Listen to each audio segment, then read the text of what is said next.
জায়গায় জায়গায় বালি চুরি, মাটি চুরি, প্রশাসন কড়া, পুলিশ মাঝে মধ্যেই অভিযান চালাচ্ছে, কিন্তু মাফিয়া তার দৌরাত্ম্য, তার সাহস অসীম। কালকেই বাঁকুড়ায় সোনামুখী ক্যাম্পে বালি পাচারকারীরা হামলা চালিয়ে মারধর করলো পুলিশ অফিসার, পুলিশ কর্মীদের। আহত বেশ কয়েকজন। কেন বালি পাচার রোখা হচ্ছে এই প্রশ্ন ভাবা যায়। আর আজকে দেখাবো মুর্শিদাবাদের ছবি। মুর্শিদাবাদে সেখানে মাটি চুরি রুখতে গিয়ে পুলিশ তো আহতই, এই যে মাটি চুরি রুখতে গিয়ে পুলিশ আহত, এএসআই দুজন সিভিক ভলান্টিয়ারের হাতে কোপ পড়লো। বাঁকুড়ার পর মুর্শিদাবাদ, মাটি পাচার রুখতে গিয়ে রক্তাক্ত পুলিশ। কথা বলবো প্রতিনিধি প্রণবের সঙ্গে। প্রণব, প্রথমে জিজ্ঞেস করবো যে এত বড় একটা হামলা চললো, 2 এএসআই 2 সিভিক ভলান্টিয়ার আহত হলেন, তারপরে কাউকে গ্রেফতার করা গেল? হ্যাঁ দেখো, এই ঘটনায় মোট 13 জনের নামে অভিযোগ দায়ের হয়েছে এবং 5 জনকে গ্রেফতার করেছে এবং অভিযুক্তরা বেশ যারা মূল অভিযুক্ত তারা কিন্তু এখনো পর্যন্ত পলাতক এবং তাদের খোঁজেও তল্লাশি চলছে। পুলিশের যদিও দাবি, এই মূল অভিযুক্ত কারা কিছু জানা যাচ্ছে না? দেখো, তারা গ্রামবাসী বলেই কিন্তু সাধারণভাবে চালাচ্ছে, কিন্তু যারা আক্রমণ করেছে তারা কিন্তু গ্রামের মাটি মাফিয়া বলে কিন্তু দীর্ঘদিন ধরেই পরিচিত এলাকায়, এবং এই ভৈরব নদীর যে পাড় বা নদীর বিভিন্ন অংশে তারা কিন্তু অবৈধভাবে এই মাটি পাচার করে থাকে। এবং গ্রামবাসীদের একটা অংশের অভিযোগ, পুলিশকে মোটা অঙ্কের টাকা প্রতি বছর দিয়ে এই মাটি কাটা হয় এবং এই ঘটনা কিন্তু বেশ কিছুদিন ধরে এই মাটি পাচার করছিল এই মাটি মাফিয়ারা। এবং গতকাল কেউ কিন্তু এইভাবেই সকালবেলা থেকে চলছিল, কিন্তু সন্ধ্যাবেলাতে পুলিশের একটি দল যায়, সেই সময়তেই কিন্তু তোমার এই পুলিশকে লক্ষ্য করে তারা ইট বৃষ্টি করে এবং হাসুয়া দিয়ে রীতিমতন ভাবে 2 জন পুলিশ কর্মী গুরুতর আহত হয় এবং 2 জন সিভিক কর্মী আহত হয়। এবং তারপরেই কিন্তু পুলিশ তড়িঘড়ি 5 জনকে গ্রেপ্তার করে এবং 13 জনের নামে অভিযোগ দায়ের করে, যদি মূল অভিযুক্তরা এখনো পর্যন্ত পলাতক।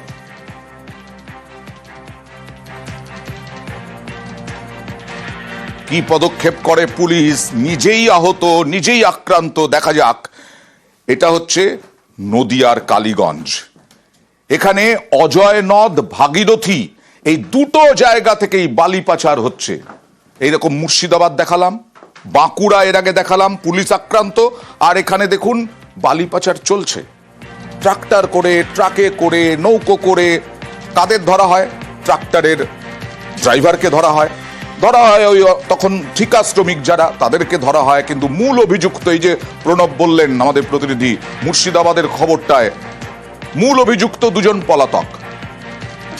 আর এই বালি পাচার নিয়ে রাজনৈতিক চাপানুতরো। কেন বারবার এরকম হচ্ছে? কোথাও কি গলতি আছে পুলিশের? যেমন কিছুক্ষণ আগে অভিযোগ আমাদের প্রতিনিধি বলছিলেন যে মোটা অঙ্কের টাকা তোলে পুলিশ, এক অংশের পুলিশ, এবং তারপরে পুলিশি অভিযানে গেলে পুলিশকে আক্রান্ত হতে হয়। প্রকাশ্যে চলছে বালি পাচার, দেখুন।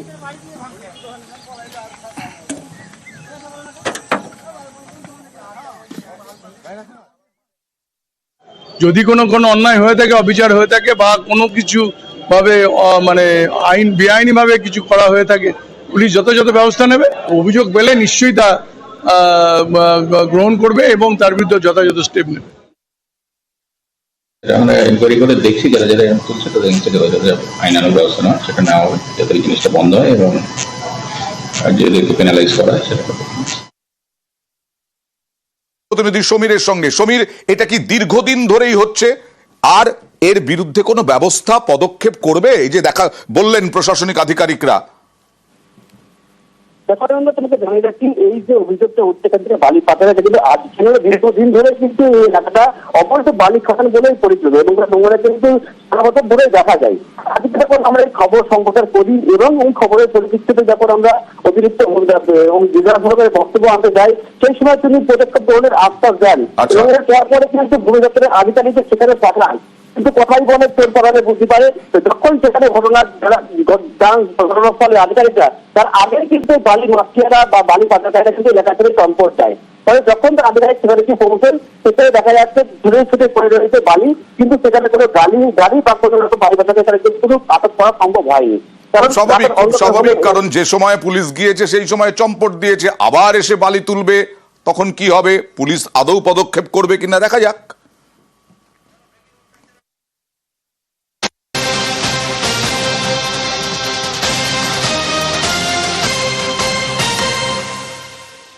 কল্যাণী এক্সপ্রেসওয়ে নিয়ে তৎপরতা, পূর্ত দফতর এবং নগরায়ণ দফতরের মধ্যে বৈঠক, কি কথা হলো, কি তৎপরতা, সেই নিয়ে কথা বলবো প্রতিনিধি আবিরের সঙ্গে। গোটা এক্সপ্রেসওয়ে চালু করতে তৎপরতা, গোটা এক্সপ্রেসওয়ে মানে কোথা থেকে কতটা, আবির? প্রথমত হচ্ছে বেলঘড়ি এক্সপ্রেসওয়ে বিরাটির যে কানেকশনটা অংশ রয়েছে সেখান থেকে হবে কল্যাণী পর্যন্ত। আচ্ছা। তো কল্যাণী এক্সপ্রেসওয়ের কাজ পূর্ত দপ্তরের তরফ থেকে West Bengal highway infrastructure development corporation লিমিটেডে যতটুকুনি করার কথা কার্যত সেই কাজ প্রায় শেষ। এবার এই এক্সপ্রেসওয়েতে সম্পূর্ণভাবে চালু করার জন্য যে জায়গাটা অসুবিধাটা তৈরি হবে সেটা হচ্ছে যে বর্ষার সময় যেহেতু কার্যত এই রাস্তার অধিকাংশটাই এলিভেটেড রুটের ওপর থাকবে এবং আশেপাশে প্রচুর পুরো এলাকা এবং প্রচুর গ্রাম পঞ্চায়েত এলাকার একাধিক গ্রাম অর্থাৎ জনবসতি রয়েছে, ফলে বর্ষার সময় জল যদি সেখানে নামে সেখানে জায়গাগুলি ভেসে যাবে, সমস্যা তৈরি হবে, এছাড়া রাস্তারও সমস্যা তৈরি হবে। সেদিনকে হচ্ছে পুরো নগরায়ণ দপ্তর, অন্যদিকে হচ্ছে West Bengal highway infrastructure development corporation লিমিটেডের আধিকারিকরা, পূর্ত মন্ত্রী সহ তারা এই কল্যাণ এক্সপ্রেসওয়ের যে গোটা যে বিষয় সেই বিষয়কে নিয়ে তারা এদিনকে বৈঠকে বসেন এবং বৈঠকে সিদ্ধান্ত নেওয়া হয়েছে যে আগামী মে মাসের মধ্যে কোথায় কতগুলি ট্রেন তৈরি করা হবে এবং কোন খালগুলোর সঙ্গে সেগুলো কানেক্টেড হবে সেই বিষয় নিয়ে চূড়ান্ত সিদ্ধান্ত নেওয়া হবে। তার কাজও শুরু করে দেওয়া হয়ে গিয়েছে। এছাড়া হচ্ছে যে রাস্তাগুলিকে সংস্কার করার জন্য যে প্রয়োজনীয়তা অবলম্বন করতে হবে এবং কিভাবে এগুলোর কাজ করা হবে সেই বিষয়টাকেও সম্পূর্ণভাবে দেখতে বলা হয়েছে। যেহেতু শহর কলকাতা বা বিমানবন্দর থেকে মুর্শিদাবাদ বা দূরত্ব কল্যাণী এক্সপ্রেসওয়ের কারণে কমে যেতে চলেছে, তাই এতে বিশেষ নজর দিচ্ছে রাজ্য সরকার। ওকে। বাংলায় খুব কম জায়গা আছে এটা কল্যাণী এক্সপ্রেসওয়ে হচ্ছে, কিন্তু তার দুধারে যে ড্রেনেজের প্রবলেম সেটা নিয়ে আজকে আমরা মিটিং এ বসেছিলাম। কিছু কাজ পিডব্লিউডি করবে, কিছু কাজ কেএমডিএ করবে, কিছু কাজ ইরিগেশন, সব ভাগ করে দেওয়া হবে। সেই কাজগুলো ইমিডিয়েটলি চলবে। কিছু কিছু জায়গায় পাম্পিং স্টেশন করে সেগুলো একটু টাইম লাগবে। পানিহাটিতে জল জমে রয়েছে, নর্দমদমে জল জমে রয়েছে, পাটপাড়ায় জল জমে আছে। এই জলগুলো কিভাবে বার করতে হবে সেটা নিয়ে আমরা ইমিডিয়েটলি একটা ব্যবস্থা নেব, যাতে এক্সপ্রেসওয়ের যে ড্রেনেজ সেটার একটু ফল্টি ডিজাইন আছে, ড্রেনেজের ডিজাইনটা একটু ওর ড্রেনটাকে নামাতে হবে, কিছু জায়গায় ক্যানাল কাটতে হবে। পাহাড় দেখছিলাম, পাহাড়ে অ্যাডভেঞ্চার ট্যুরিজমে প্যারাগ্লাইডিং, রাফটিং অনেকেই আপনাদের অভিজ্ঞতা আছে।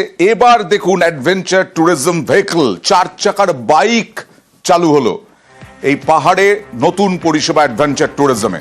প্রথম পর্যায়ে 2টি 4 চাকার বাইক নিয়ে কাজ শুরু। 10 যুবককে উত্তরাখণ্ডে প্রশিক্ষণে পাঠিয়েছে জিটিএ। এখানে কর্মসংস্থানের পাশাপাশি নেশা মুক্তিতেও সাহায্য করবে বলে আশা এবং পর্যটকরাও খুশি।